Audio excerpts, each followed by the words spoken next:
যারা অধিক পরিমাণে গুনাহ করে ফেলায় এরপরে আবার জিকিরের মধ্যে মশগুল হয়, যদি ওই গুনাহটা শিরকি গুনাহ না হয় তাহলে এই জিকিরের ওসিলায় আল্লাহ তাআলা সব গুনাহগুলো মাফ করে দেয়।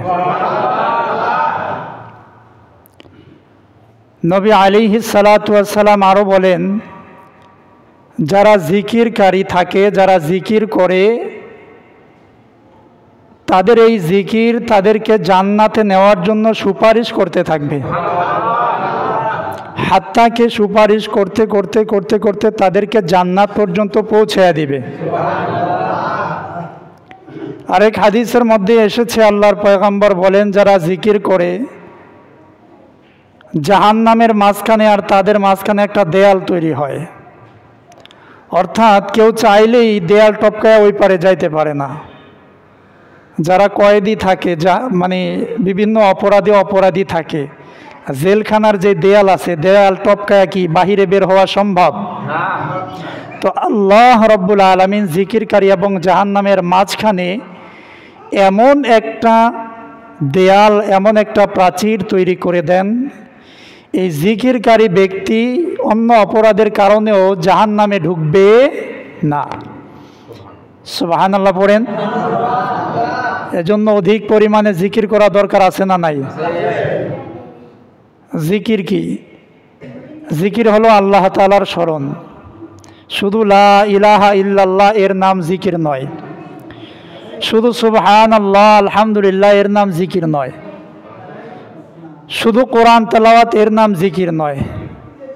এক কথা এভরিথিং, যা কিছু আছে সব কিছুর ভিতরে যখন আল্লাহকে স্মরণ করা হয় তখন এটা জিকিরে পরিণত হয়ে যায়।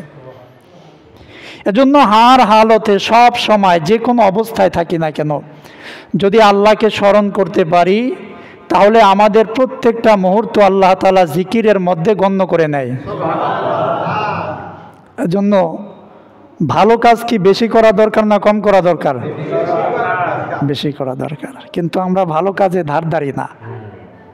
শুক্রবার আসলে প্রথম 30 মিনিট চলে যায়, এরপরে নামাজের আগ মুহূর্তে আসে। তাহলে চিন্তা করেন আমরা কি পরিমাণ ভালো কাজ করি।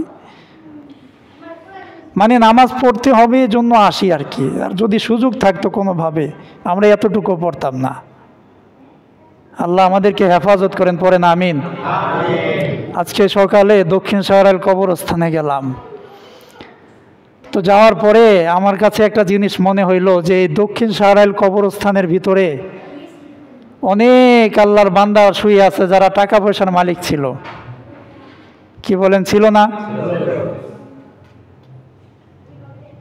আপনার আমার যে ধন সম্পদ, এই ধন সম্পদ তো যারা শুয়ে আছে তাদের সম্পদ ছিল।